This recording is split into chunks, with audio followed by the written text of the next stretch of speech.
How's it going, everyone? Welcome back to another episode of the House of Horror, and welcome to the last long-form top 10 ranking of the October Marathon. Today I'm going to be talking about my top 10/20, whatever you want to call it, horror influences through television. The top shows that sparked my horror interest. And we're gonna get right to it. This is a longer episode, as I said, so I'm gonna keep the intro short, sweet, and to the point like always. But I hope you guys have been enjoying October. That's why I do this show. That's what this show is all about. I hope that I'm contributing to your October experience. And with that, I hope you guys are subscribing to my show wherever you listen to the show. Apple Podcasts, Spotify, YouTube. Give me a thumbs up over on YouTube. Give me a 5-star rating over on Apple Podcasts if you enjoy the show. And as I said, we're going to get right to it. These are the shows that sparked my horror interest. So now let's get spooky.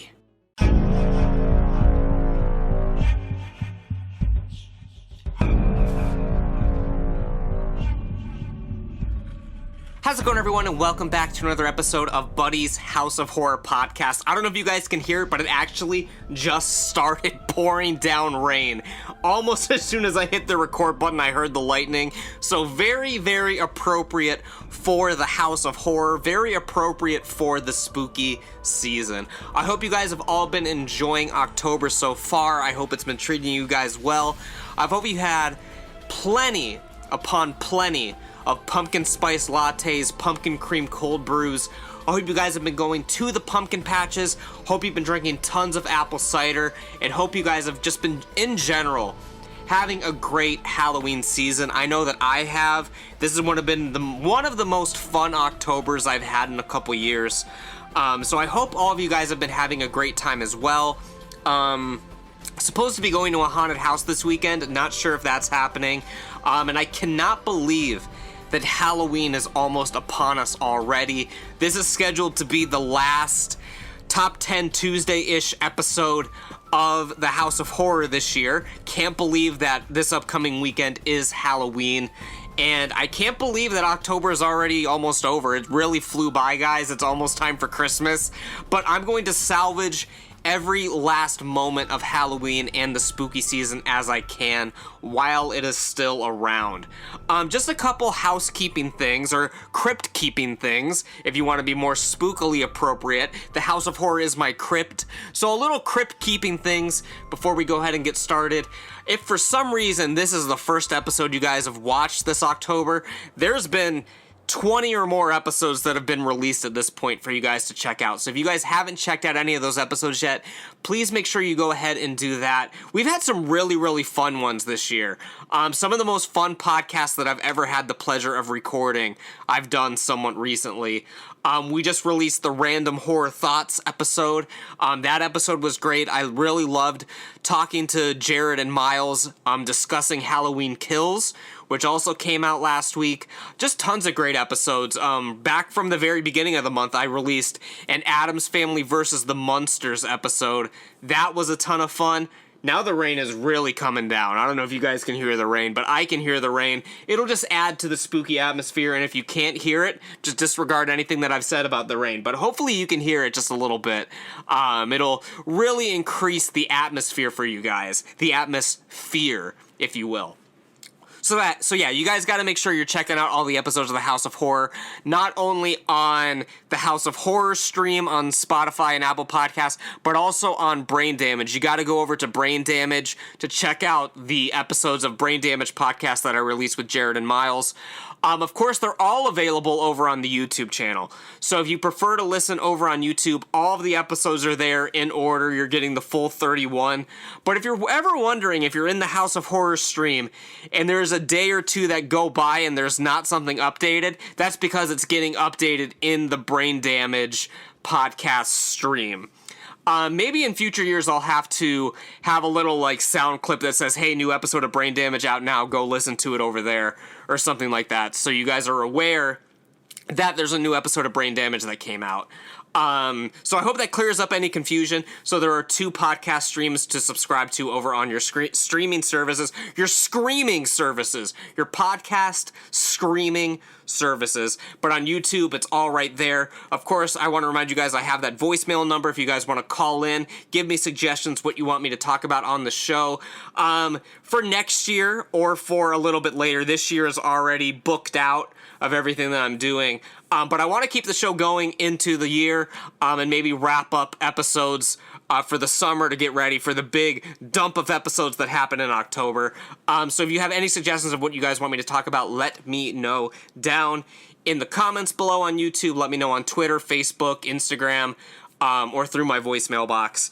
I've got some true king shit going on. Well, actually, true king shit would be 3 drinks. I only have 2 drinks with me right now. So I've got plain old classic H2O, Halloween H2O, water, agua. Got some of that. Always got to stay hydrated during this podcast.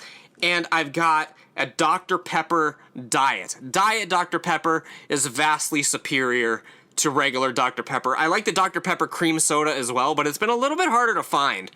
So I like the Diet Dr. Pepper cream soda and just classic Diet Dr. Pepper. I'll give you guys a little satisfying moment. I will open this can for you guys. I hope you can hear that fizz, the most satisfying sound in the world. I'm going to take a quick swig for the working man. So refreshing. I also prefer pop in the can. A lot of people like bottles. A lot of people like fountain drinks. I think the can is just the perfect way to experience a soda, experience a pop, as we call in the Midwest. It is pop. It is not soda. You can call it a soda pop, but no one in their right mind just calls it soda out of nowhere. It's not Minnesota. I just think of Minnesota when I think of soda. Even though Minnesota's the Midwest, they call it pop. I guarantee they fucking call it pop there. They got to. But anyway, we're going to get right to the show, you guys. I think we're like 5 or 6 minutes in, and I haven't even told you what we're talking about yet. So we're going to get right with what we're talking about. Last year on the show, one of my favorite episodes of the show last year was talking about my top 10 horror influences through film. They were all film-based. So this week, I wanted to do a callback to that episode and do something a little different. I wanted to do the TV shows that sort of sparked my horror interest at a young age. Some of these I'm going to have a lot more to say about other ones. Some of them I'm just going to kind of run through real fast. But some of them I'll have a little bit more to say about. But for the most part, a lot of these shows, like, I remember them distinctly for how they affected me. I remember them distinctly for the mood and the atmosphere. But a lot of these I haven't watched in like 20 plus years. So it's hard to really go in depth about the plots of a lot of these. I can mainly just talk about the main characters and the main things that I remember. But some of these shows I have rewatched, visited recently, so I'll be able to talk about them a little bit more than some of the other ones. So I came up with a top 10 of just cartoons. And then when I was coming up with top 10 cartoons, I had a few that were like honorable mentions. Mainly because they were either ones I didn't watch as much, or maybe it was just an episode or two that had like a spooky vibe. But for my top regular 10, it was shows that were like all spooky vibes throughout. It didn't necessarily have to be scary, but it had to have some sort of horror aesthetic or some sort of horror vibe to it, a spooky vibe. And the honorable mentions were mainly shows that had maybe a scary episode, but the show wasn't really focused upon that. And then, so I had 15 there, and I couldn't decide if I wanted to leave some out because I couldn't remember them as much, or if I wanted to add some more in that were maybe a little bit more fresher in my mind, but didn't have a horror theme throughout. Spoiler, so one of the honorable mentions was Spongebob with the Slinging slasher. It's only one episode that's scary, so I felt weird including it in my top 10, but I thought maybe I should add that instead of one of these shows that I don't have as fond memories of, but it was a horror show throughout. So I just decided I'm just gonna say all 15 of these cartoons, and really this was going to be the top 10 cartoons that sparked my horror interest, and then I was like, alright, awesome, so then I'm going to do the top 10 live action shows that sparked my horror interest, and I couldn't think of 10 I only had 5, and one of them was kind of cheating. So I'm just going to lay them all out today. So it's just all the horror shows, all the shows that sparked my horror interest. So I have 20 total, although some of them combine a few shows together. It's mainly like a genre of show that I would consider one entry. And we will get right to it. Since I have a lot more to say about the cartoons, I will save those for last. And we'll start with the live action, mainly because 3 of the 4 of these I've talked about in depth this year already. And the other 2, I don't have as much to say about them. So we're going to knock out the 5 live action shows right off the bat. The Vampire Batty. We're going to knock off the 5 live action shows right here, right now. Number 1 is kind of cheating, as I said, because it's lumping in a bunch of things together. So for the first one I'm going to talk about is just sitcom Halloween specials. Because, again, they spark my horror interest, but, again, the whole shows weren't spooky themes. It was just 1 or 2 episodes or maybe an episode a year. And a lot of them I don't remember specific plot points of, but I just remember how the episodes made me feel and the vibes. Probably the 2 biggest shows that I remember that always had Halloween episodes were Roseanne and Home Improvement.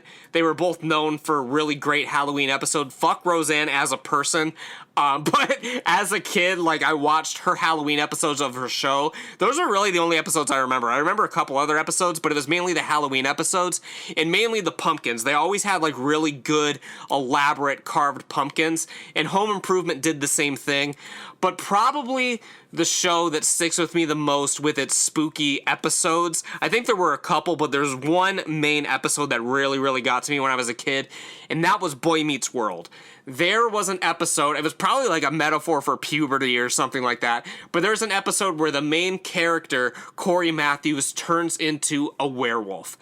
And I remember that episode scared the shit out of me when I was a little kid. I don't remember much about what the episode was really about, but the main shot that I remember is when he looks at himself in the mirror and there's the werewolf version of himself looking back at him. It was the stuff of nightmares. That really freaked me out when I was a kid. So that's why, because, like, all of them, they're not spooky shows, but they had, like, spooky episodes in them. Friends had a Halloween episode. It wasn't scary at all. It was them at, like, a costume party. Seinfeld should have had a Halloween episode. That would have been absolutely perfect. Imagine Jerry as a vampire, Kramer as the Frankenstein monster, Elaine as, she could be anything. George could be a wolf man. Elaine could be the bride of Frankenstein. She could be anything. She could be a mummy. She could be the creature from the Black Lagoon, anything. It would have been a perfect episode. Newman could have been the Blob or something stupid like that.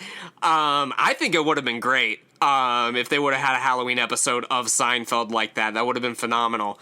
But yeah, sitcom Halloween episodes is gonna be one for me as sparking my horror interests. I think they're great. I think we need more of them. Again, like Friends and How I Met Your Mother, they had Halloween episodes, but it's mainly just costume party episodes. I would love for a show to have, like, a spooky episode. Like, Boy Meets World was not scared. Boy Meets World was not scared at all to have an episode where he turns into a vampire. Sure, make the episode a dream, make it whatever, but have a spooky episode. I think it's very fun thing to do. So the next one I am going to talk about is the only other one of the live action shows that I haven't talked about this year. So I'll have a little bit more to say about it than some of the other ones.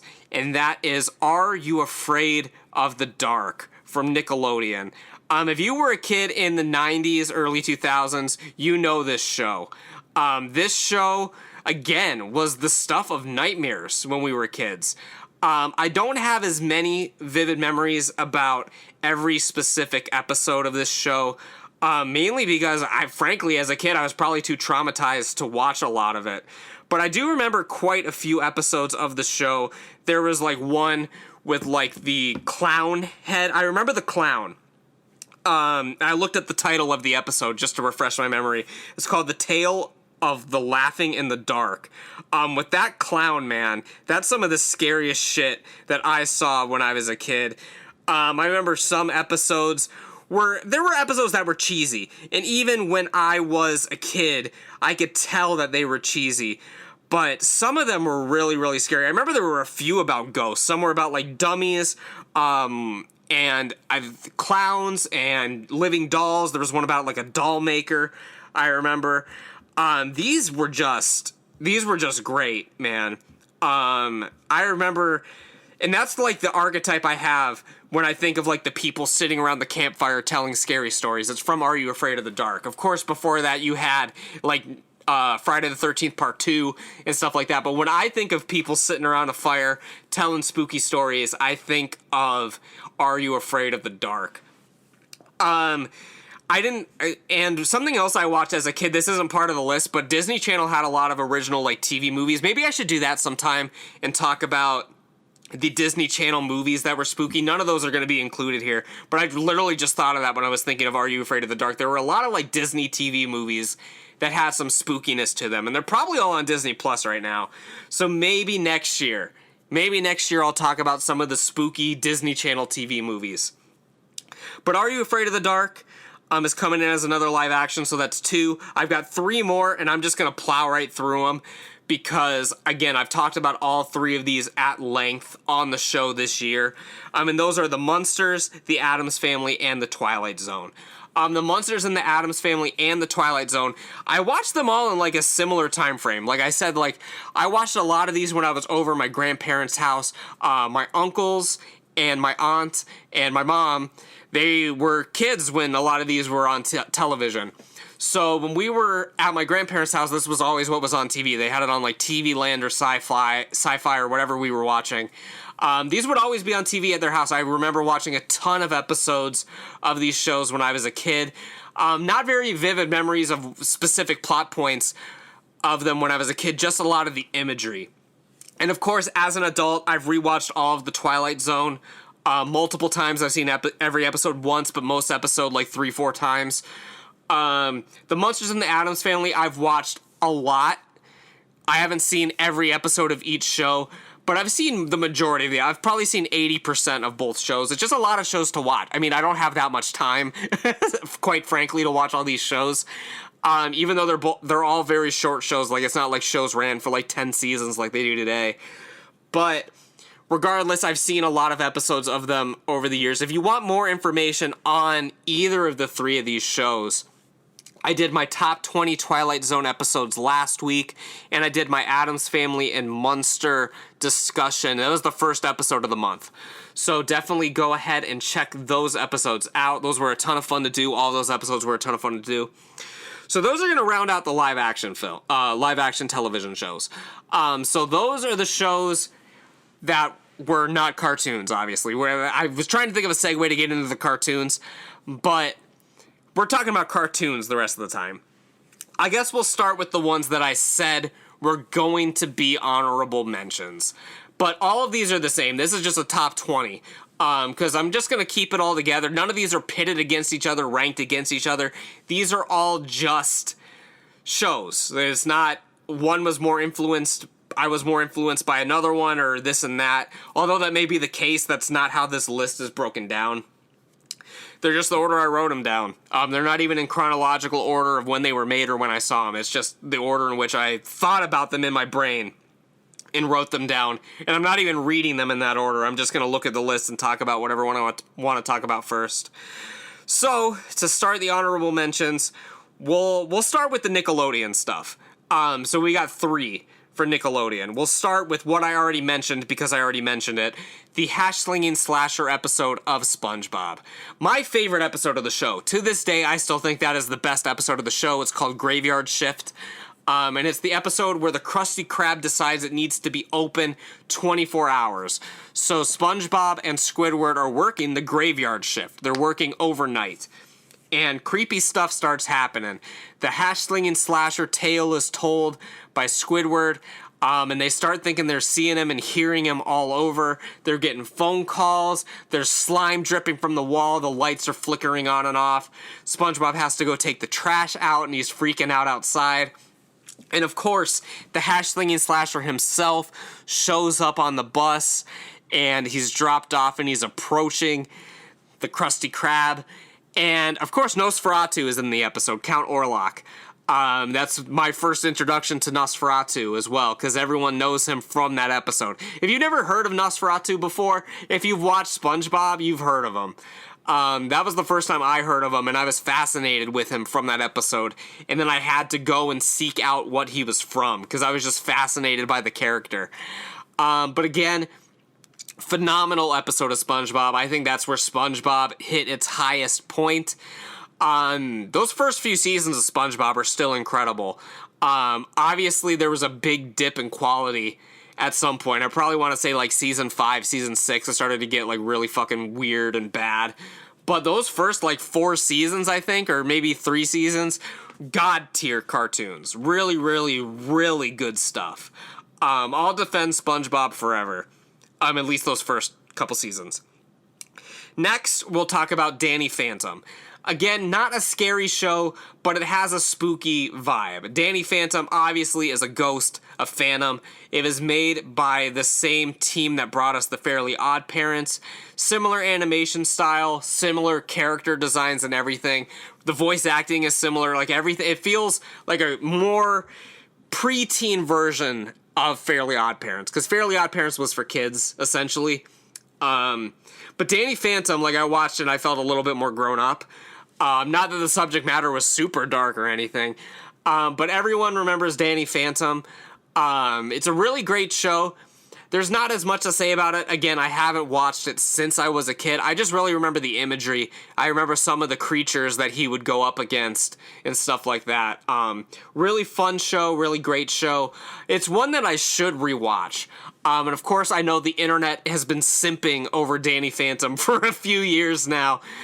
So it's something I should recheck out. I'm sure it's streaming online somewhere, or you could probably get it on DVD or whatever. But Danny Phantom is definitely something that I watched a lot as a kid and I sort of fell off. I don't have many sticking memories about it, but I remember the imagery. I can remember specific monsters he went up against and stuff like that, but as far as like the plots of the episode and things like that, I remember he's keeping the fact that he's a ghost a secret from his parents and all that good stuff. I remember loving the show, but I don't remember it too much, because again, I was a little kid. The next Nickelodeon show that we'll talk about for the honorable mention section, because there's some Nickelodeon stuff I believe in the main list that I concocted, which is not a horror show at all, which is why I kept it off the regular list when I compiled the regular list, was Ren and Stimpy. Not a horror show, but some of the most horrifying imagery I have ever seen in my entire life. We got Ren, the little, I think he's a cat. No, Stimpy's the cat. Stimpy is a cat. I forget because they don't really look like the animals they're supposed to be portraying. They just look like Ren and Stimpy. But Ren is a little chihuahua. Stimpy is a cat. Some of the imagery in this is freaky, like people gouging out their eyes, there's like decaying teeth. The animation style in this is absolutely insane. And this was my Uncle Michael's favorite show for some reason. I don't know how he discovered it. He must have started watching it around the same time I started watching it, basically, because it came out in the early 90s, but he loved this show. And again, this is another one that was on at my grandparents all the time because he would put it on. And the imagery is absolutely insane, as I said already. Like, it's so shocking and scary.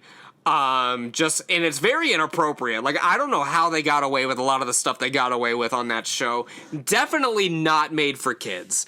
It's definitely hidden very well under that facade, but it's not made for kids. I never saw the reboot. I know they rebooted it to make it an actual, like, adult show, but I never watched it. I've heard mixed things about it. I would be open to watching it. I've never gotten around to watching it. But that original show was traumatizing enough. I remember being scared to death of that show, but I also couldn't look away because there was like scary shit going on, but there was also crazy shit going on. Like the Happy Happy Joy Joy song. Even that scary. It's talking about like grandmother sucking eggs, and there's scary shit in that show, man. Just like the hyper, it's not even hyper real, like the hyper abstract animation is just like absurd. Again, I don't remember specific episodes. I really just remember the imagery. And the audio as well. There's always like people screaming and stuff like that. Oh my god, like this show, it's something to be seen. If you haven't seen it yet, it's definitely something to be seen. Next, we're going to talk about the show that I've seen one time, have no memory of it, so if anyone can enlighten me about this show, because I want some more information. There's very limited information about this show online, and I've looked it up, and I only remember watching it one time, and it is so very strange that they may have ran it on Cartoon Network just that one time. It was on Cartoon Network very, very late at night. The show was called Oh Canada. It was a Canadian cartoon. It was from Canada. It was an American production, but it aired on Canadian television first. They aired it on Cartoon Network at like really late at night one night. And I remember it just being horrifying. There probably wasn't anything actually scary about the show, but I remember it being scary because I remember it was like an anthology kind of show. And there were a lot of different animation styles, a lot of weird imagery. And for me, I was scared as hell. And it was part of the environment I was in as well, because I used to stay the night over my grandparents' house all the time when I was a kid. But for some reason, this night we decided to stay at my great aunt's house.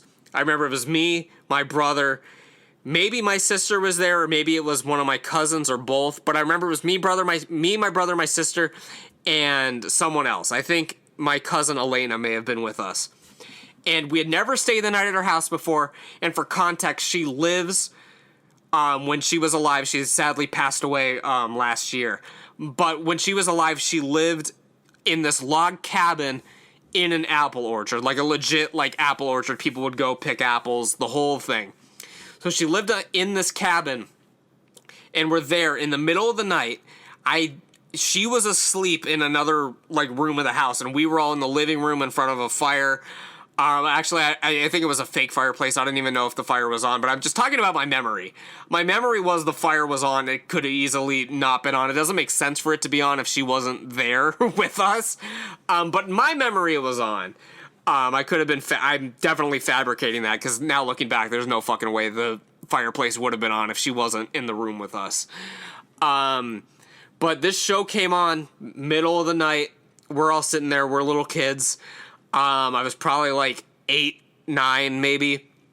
Horrifying. If anyone has more information about this show, Oh Canada, or has episodes of it or anything, get in touch with me. If anyone has a similar experience with this show, Oh Canada, please let me know. Because I'm the only one, because they were all too young. They don't remember this at all. I'm the only one that remembers this. So if any of you guys have ever watched this show, let me know. I'd love to get more information about it. I want to know if it was actually scary, because I thought it was horrifying. So of course, if anyone wants to let me know, you know where to get in touch. So the last of the honorable mention type shows is, I'm just going to call it old cartoons, right? Primarily Looney Tunes, but of course, you've got the spooky, scary skeleton dance. You've got, like, the cartoon of Donald Duck and his nephews. But it's primarily the Looney Tunes ones that I remember. Bugs Bunny going with the witch. That episode is absolutely iconic. All the episodes with Gossamer, where he's running around in the haunted house. There's the Duck Tracy episode with Daffy Duck, which is absolutely insane. The imagery in that is ridiculous. There's the episode with the Abominable Snowman. So many episodes that just are dripping with that horror atmosphere. They probably played before horror films, back when they were shown in theaters, because they weren't originally made for Cartoon Network. They were made to play before actual full-length feature films. So that's pretty much it to say about the Looney Tunes. But they're absolutely great. I need to rewatch a lot of them. But I remember everything. I remember them like in vivid detail, these episodes, especially the Looney Tunes ones. I remember the other ones. I remember watching Casper as well every now and then. There were some spooky episodes of Betty Boop and Felix the Cat and stuff like that that I would watch back in the day when they were shown on television, although rarely shown on television. I remember always seeing them on like Cartoon Network. But the Looney Tunes were the main one that I remember watching.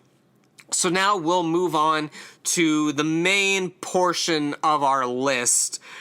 Even though all of these are part of the top 20, these are the ones I originally wrote down as my top 10. And we're going to get to that, but first. Are you tired of plain old breakfast? Cereal is not sugary enough? Are you tired of burnt pancakes and waffles? Then you need Slapjacks! The slap against your face and cause a chemical reaction to heat up! No cooking required, just slap and eat. Don't believe us? Here's a satisfied customer! Slapjacks are the best breakfast food ever made. Slapjacks, slap those smiles back.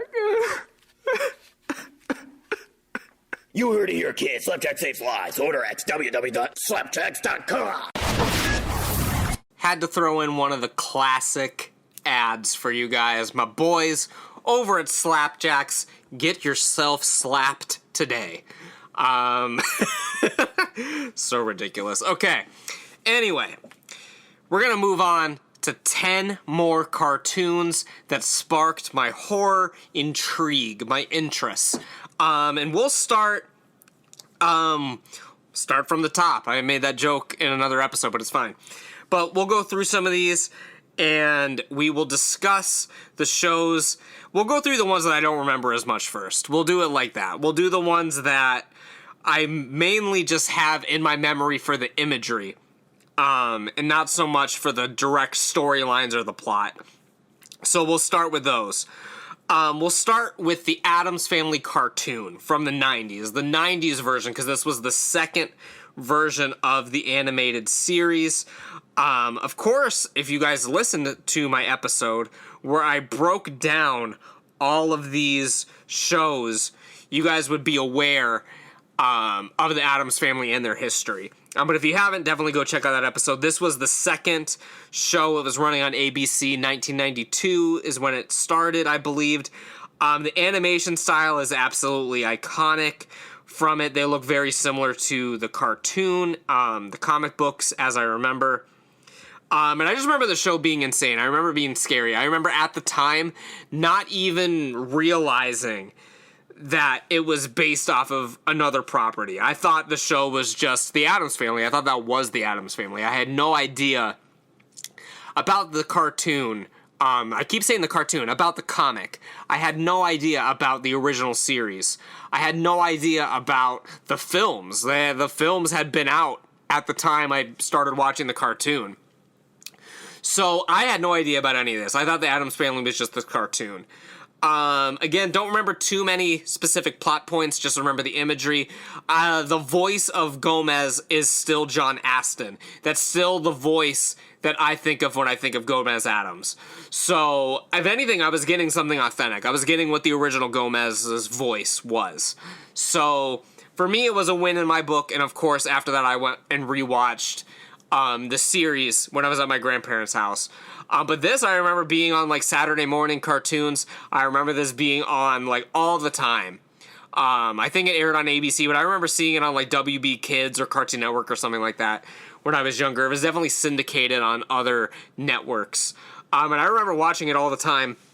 Just like the next show that I watched, which I had no idea, again, was based off of an existing property. I thought that this just was what it was. The Beetlejuice cartoon.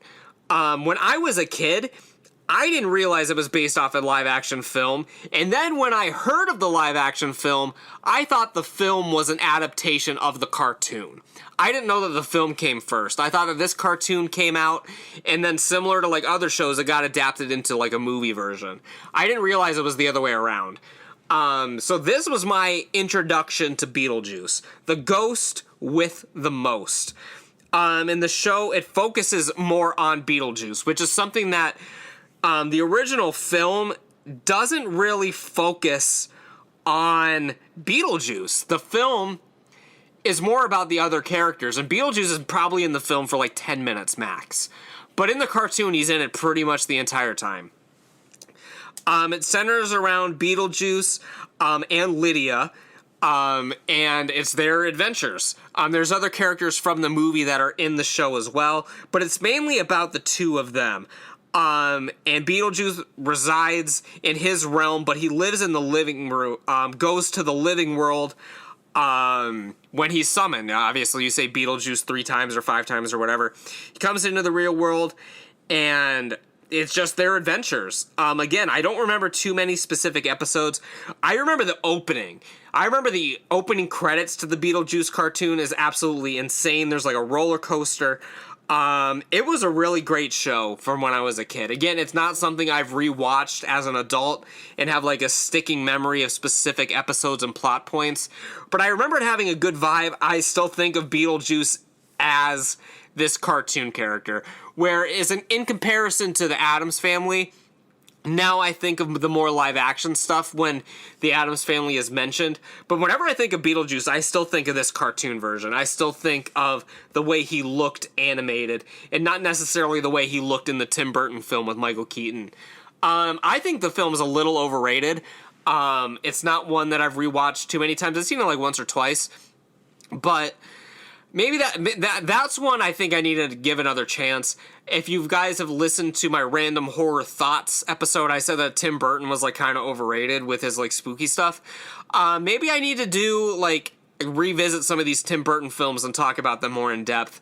Because from what I remember, I wasn't really the biggest fan of Beetlejuice. I mean, it was fine. It's not something that I never understood the phenomenon behind it. Obviously, the phenomenon is what led to the cartoon. But I still don't understand how we got from point A to point B, and to the fact that Beetlejuice is still such a cultural icon today. I guess it's just the fact that it's just a really good character, I guess. Everyone knows who Beetlejuice is. And he's really not had that much going on in film and television, really. It's mainly been like merchandising and stuff like that. Like, it's not like we have like, there's no Beetlejuice 2. There's no like other real like animated series and stuff like that that really like took off or anything. It might have just been that one show. I'm not really familiar. I haven't really researched it. But it's not like something that's been in the spotlight constantly. It was just kind of its thing in its late 80s, early 90s, but it still really like permeates today in the pop culture. Similar to like Nightmare Before Christmas. There was just the one film, I'm sure it's in Kingdom Hearts, stuff like that, but it's mainly the merchandising that's keeping it alive. So that's very, very similar to the Beetlejuice cartoon. And for some reason, I wanted to say Addams Family, but I messed up. So going on, we're going to talk a little bit about... So those two I watched very, very young and have very little memory. These other ones I have more memory of, but again, it's not something that I can really, really dive deep into the plots of them. That's more saved for like the top like 3 or 4 that I'll talk about. But just to go through briefly, Invader Zim.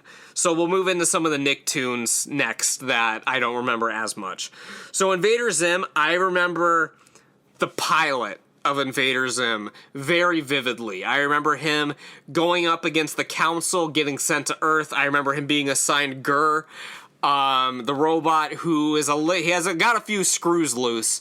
But I just remember how dark the show was as a whole. The animation is very like brooding and weird.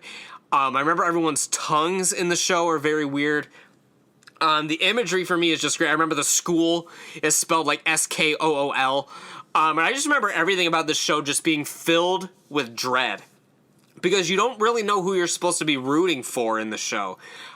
Because Zim, yeah, he's trying to take over the world. But the human character who's trying to get him is evil too. And it's just, there's such a weird like dichotomy with it. And the show is just like dripping with atmosphere and weirdness. And it just has that spooky sort of vibe. This is another show, I think it's a little overrated, but I do recognize that at that time in my life, I was really, really into it. I was really into the imagery. I was really into the weirdness of it. I was really into the comedy. The comedy in the show was really great. I know they brought it back as like a Netflix special somewhat recently. I think they did like a film, or maybe it was like a spin-off series or something like that. I haven't checked it out yet. There's another one that's like been on my list, but it's just finding the time to watch all this stuff.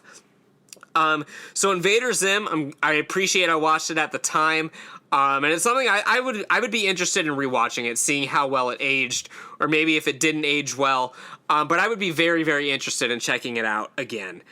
So another one, that might have been the last one from Cartoon Network that I don't remember. All Real Monsters. Okay, so we'll talk about that one. That one's a little bit more fuzzy in my memory as well.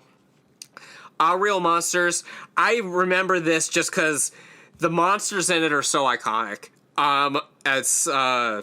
I forget their name. No, his name is Crumb. He's the one with the eyeballs in his hands, and he has the hairy armpits that like stick out to the side. And just the character design is very reminiscent of the other shows that Nickelodeon rather was putting out at that time. Klasky Csupo, however you say it, who made like Rugrats and stuff like that.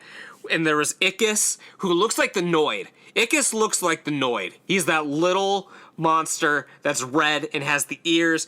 And there's Ablina, who was the one that was the stick, basically. She's a stick.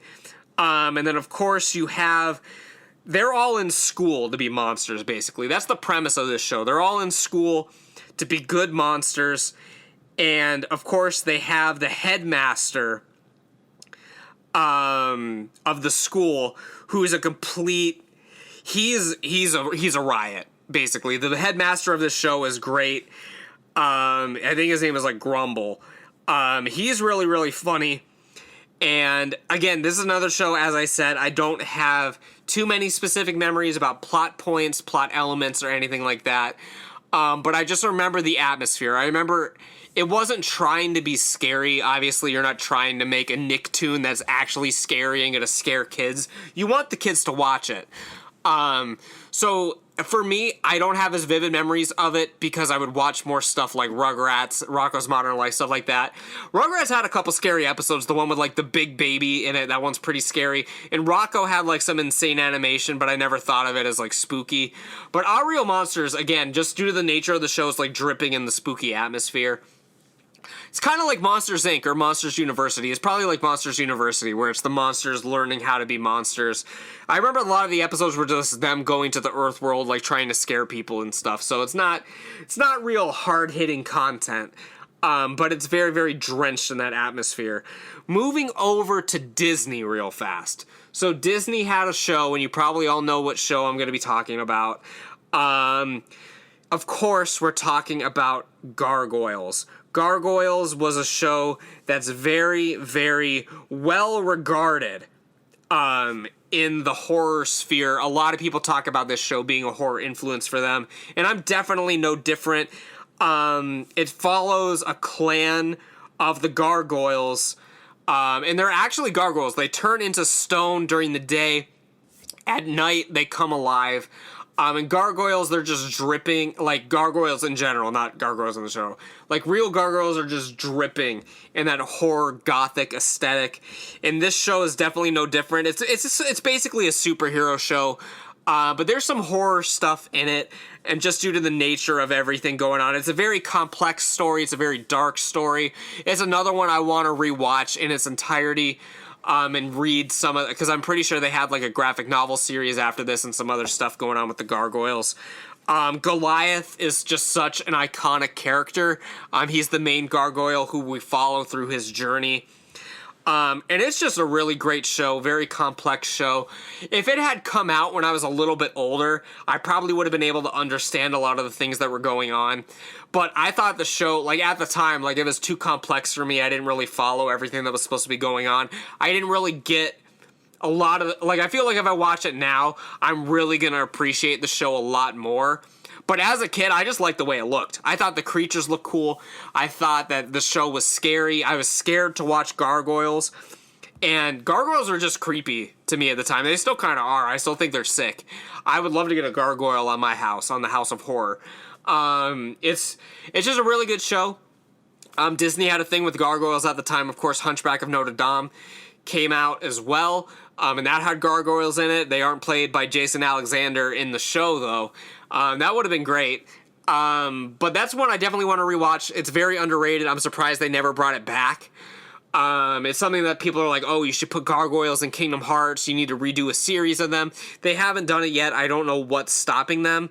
Because, especially if they made it more adult-oriented, or if they put it on Disney+, because I feel like people my age, if you were to reboot it with more, like, adult themes and make it more of, like, a gritty show, like, not as child-friendly, but make it something that families could watch and the adults could still get a lot out of it, I think it would do really, really well, even if you did it, like, live-action or whatever. Disney has the money to do it.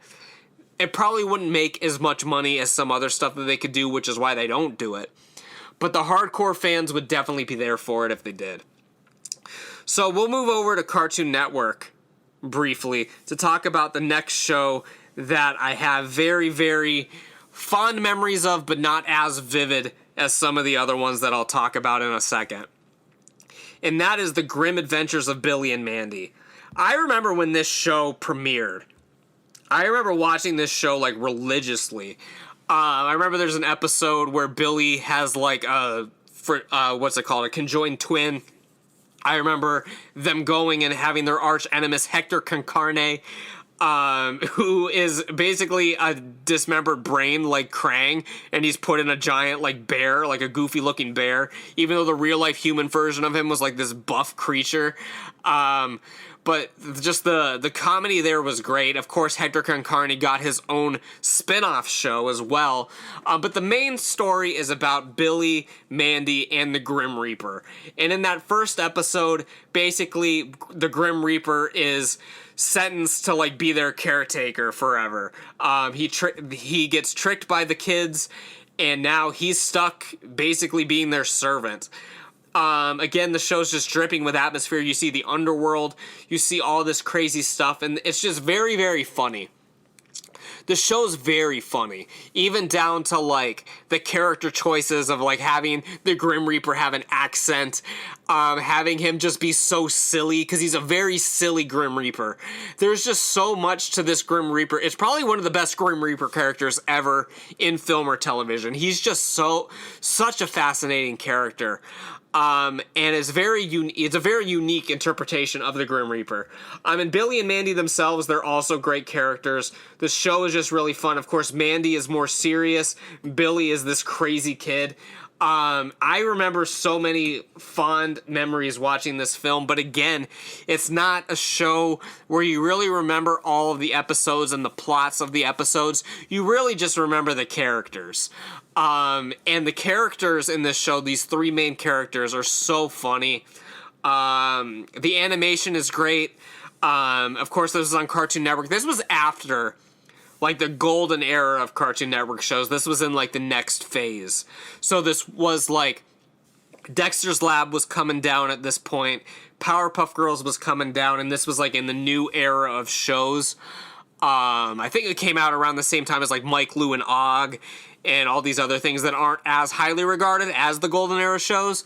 But The Grim Adventures of Billy and Mandy is definitely a diamond in the rough. It's definitely a show from that little bit of a later era of Cartoon Network that really, really deserves praise. I'm going to look up really quickly when the show premiered. The Grim Adventures of Billy and Mandy. When did you come out, my good sir?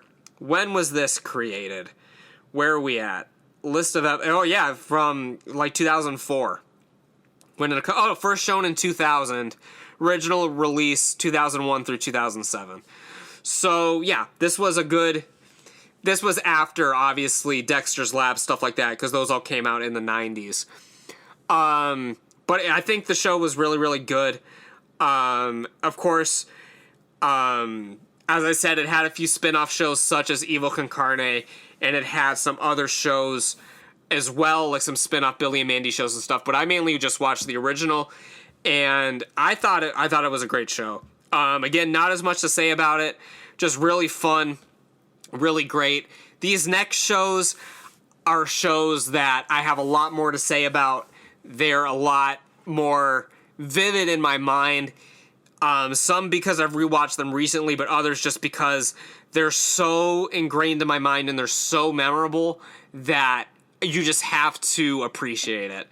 One of them I am going to kind of fly through just a little bit quickly, and that's The Simpsons. The Simpsons, mainly because last year I ranked all of the spooky episodes of The Simpsons. And I decided not to have that as an honorable mention originally because it's not just one Halloween episode here and there. It's every year. It's a tradition. And those are always the best episodes of The Simpsons, are the Halloween episodes. I went through in depth all of my favorite ones. I ranked every episode that was out at the time in order of my favorite ones. So definitely go and check out that episode if you want more information on The Simpsons Treehouse of Horror episodes. Again, some of my earliest memories are watching these episodes of The Simpsons. Willie as Freddy Krueger, perfect casting. The episode where Homer gets lost in the alternate dimension that parodies the Twilight Zone episode. Bart Simpson as the Fly. There's just so many great ones. There's the Homer as the Grim Reaper. There's the Shining parody. There's so many great episodes of The Simpsons Treehouse of Horror. So many phenomenal episodes. So definitely go check out my episode about that if you want more information about that. So rounding out the list here, we've got a few more. We're almost done. And this one may come as a little tiny bit of a surprise that this would be included. And that's because this, again, is not at its core a horror show or a show with a spooky aesthetic. But it's a show that probably has more spooky episodes than you would think. And more episodes than you would probably remember. And that is Hey Arnold. The show was on Nickelodeon. It was running through the 90s. It was a show I really loved. It was one of my favorite shows. It was, bizarrely enough, one of my grandma's favorite shows. My grandma loved watching Hey Arnold with me, mainly because every episode sort of taught like a life lesson, and she really liked that. But she loved this show. I loved this show. I think she took us to see Hey Arnold in theaters when the movie came out. Just a really great show, really great movie. I haven't seen the new movie, like the Jungle movie or whatever the hell it was, but I love Hey Arnold. And Hey Arnold is some of the most nightmare-fueled stuff as a kid that I can remember. Some of you guys may not remember Hey Arnold being scary. I remember Hey Arnold being very scary at times. There's so many episodes of Hey Arnold that have a spooky vibe to them. The core of the show is Arnold. He lives with his grandparents in a boarding home in New York. And there's crazy characters that live in the boarding house with him. He has friends at school. And that's the premise of the show. It's him going through his everyday life. But his everyday life can get spooky at times. I want to say maybe 2 or 3 episodes a season were kind of spooky. Sometimes, because the episode is the show is one of those where it's a half-hour show, but it's 2 12-minute episodes, and with commercials you get a half hour. So some episodes, both segments were horror related, some it was just one, but there were a lot of spooky episodes of the show that maybe some of you guys don't really remember being that scary. I remember the episode about Pigeon Man. Would be horrifying to me as a kid. Of course, that one has a twist, not even halfway in, where it's more heartwarming. Really kind of sad episode. Very depressing. There's a lot of fan theories about it, that it's a metaphor for suicide and stuff like that. But Pigeon Man, the beginning portion of that episode plays out like a horror episode, where they're telling the legend of Pigeon Man. It's a spooky story. They're showing him, and I think the scariest image out of that entire thing is when they say, oh, Pigeon Man, he was raised by pigeons. Some people think he's crazy. Some people just think he's a guy in a chicken suit. And they show what they're envisioning the Pigeon Man to look like as a guy in a chicken suit. And it's this guy, curled up in a corner, covered in feathers.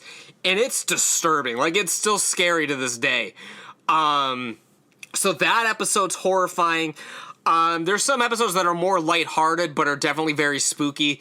There's an episode where a character named Stinky, who's sort of a rednecky type character. There's 2 actually that have a horror aesthetic that Stinky's involved with. There's one where he grows the biggest pumpkin of all time, and they hang out in the pumpkin. So that was just a fall time in general kind of episode. But the one that's more horror based is the one where he is a vampire. And Sid, one of the other characters in the show, is terrified of vampires. He's sneaking around Stinky's house. He sees him get into a coffin. He sees him, like, bite the neck of a goat. He sees all this creepy stuff going on. Of course, there's twists in the story that make you wonder whether or not he is a vampire or not. They wrap it up, but then there might be a twist at the end. Maybe, maybe not.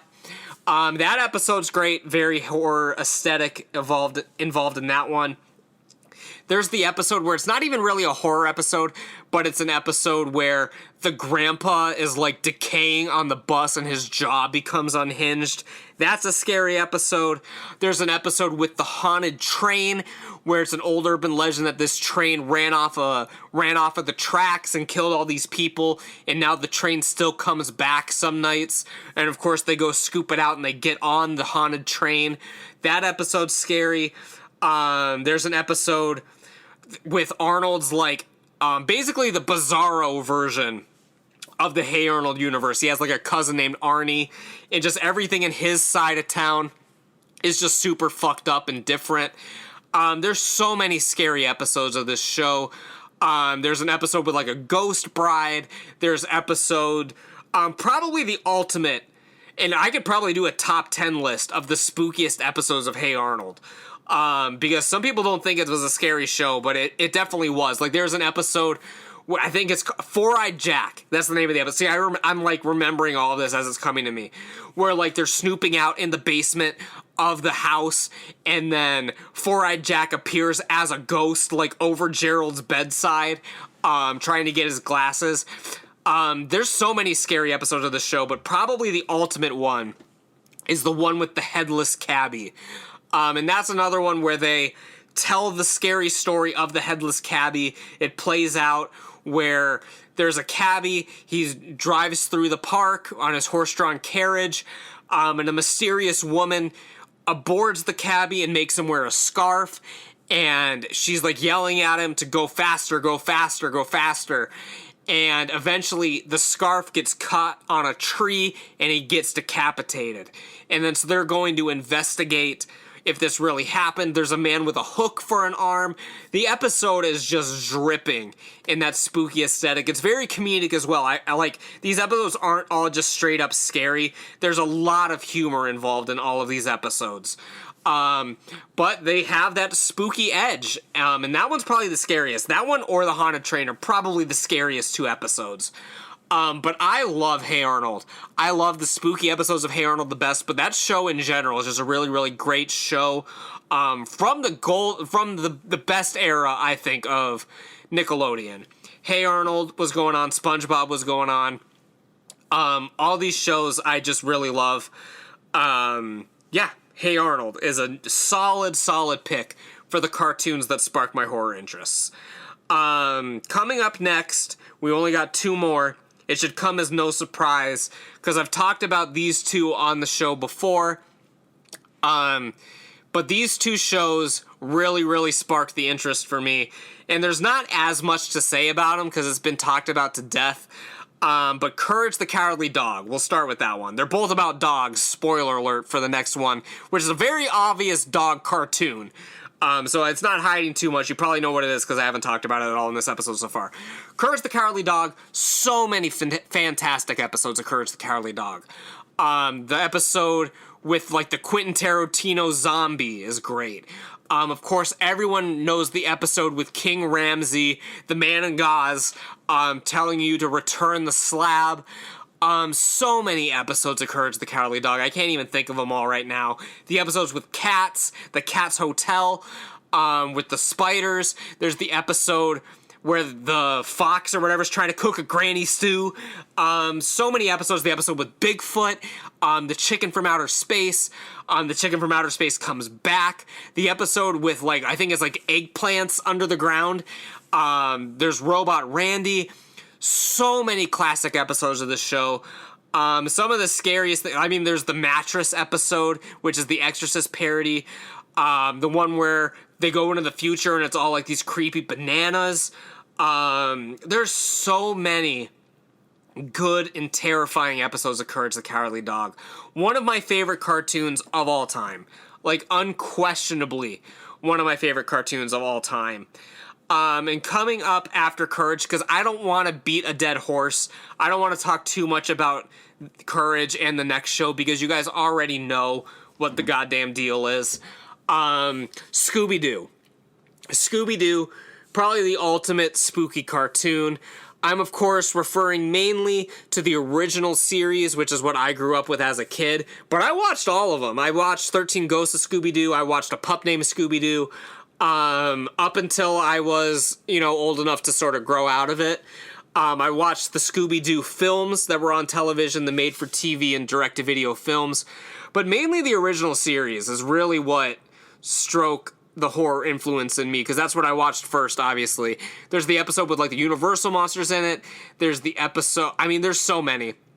That could be a whole episode, the best Scooby-Doo monsters. Of course, the show very comedic as well. Again, I don't know what to say about Scooby-Doo that hasn't already been said. The original series is great. I think A Pup Named Scooby-Doo is great, even though Jared thinks it sucks. I think that the 13 Ghosts of Scooby-Doo is great. I think all of the Scooby-Doo film, I even like the older films, like Scooby-Doo and the Ghoul School, Reluctant Werewolf, stuff like that. Of course, Zombie Island, Witch's Ghost, the Alien one, and Cyber Chase. I like all those films. But the original series is really what sparked my horror interest. A few episodes actually did scare me as a kid, although a lot of them, when you watch them now, they're very obvious that it's, not real. Zombie Island was the first one. Well, not really the first one, because Ghoul School and Reluctant Werewolf and stuff, there's real monsters in that as well. But I don't know what else to say about Scooby-Doo. It's fucking great. I need to rewatch everything Scooby-Doo. This entire list is just all right, I need to rewatch all of these shows. But Scooby-Doo, of course, unquestionably a huge, huge horror influence on me. Just to go through all of these again, we've got the sitcom Halloween specials, the Munsters, the Addams Family, the Twilight Zone, Are You Afraid of the Dark, Looney Tunes and other old cartoons, Ren and Stimpy, Oh Canada, SpongeBob, the Slinging Slasher episode specifically, Danny Phantom, the Addams Family cartoon from the 90s, Invader Zim, Gargoyles, The Simpsons, Beetlejuice, The Grim Adventures of Billy and Mandy, Our Real Monsters, Hey Arnold, Courage the Cowardly Dog, and Scooby-Doo. So many shows that influenced me at a young age to get into the horror genre. And obviously I need to rewatch all these shows because they were such a huge influence on me, and I still think about them to this day. Maybe not the plot points, but the aesthetics, the characters. So much about what I like about horror is rooted into these shows. Similar to the list I did last year, the films that I watched at a young age, my horror influences are just so deeply rooted into these shows. Maybe next year I will do another aspect of media that influenced my horror interests. Video games. Maybe next year I'll talk about the video games that influenced me from a horror perspective. If that's something you guys want to see, let me know. Get in touch with me in all the ways that you're able to get in touch with me. I'm going to wrap this episode up. I'm not going to do the pre-recorded outros that I normally do on these shows. I've probably hit the music by now, but if not, I'm going to be hitting the music very, very soon. So the music is either going or it's about to go. It's like a 3-minute song, so I don't know how long I'm going to be going towards the end of this podcast, but I'm going to start wrapping things up. Again, if you guys have seen any of these shows, let me know. Get in touch with me. If you guys haven't already, please make sure you're subscribing to my show wherever you listen to the show, YouTube, Spotify, Apple Podcasts. If you're listening this far and you haven't given me a 5-star rating on Apple Podcasts, or if you haven't given this video a thumbs up over on YouTube yet, you gotta make sure you go ahead and do that. Make sure you're subscribing. There's still quite a few episodes to come out. We still got basically another week of October, almost a week of episodes that are be coming out on my show, so you gotta check all those out. I'm gonna start wrapping this up, you guys. I don't know what else to say. I'm rambling at this point. Let me know what you want to see in the future. Let me know what your horror influences are. Get in touch with me. I want to talk to you guys. I want to hear from you guys. And that's about it for this episode of the House of Horror. I'm gonna see you guys back here tomorrow for another episode of the show. Go enjoy Halloween. Go watch and listen to my shows, of course, but I hope you guys are out going to pumpkin patches enjoying Halloween. That's all I can ask for. And this show, I hope, just increases your enjoyment of October. That's all I can hope for. That's why I do this. I want you guys to have a good Halloween, good October, good spooky season. And so now let's go do that. A few more days left of October and a few more episodes of the show coming out. I'm gonna catch you guys back here tomorrow for another episode of the House of Horror. So as always, you guys take care and stay spooky.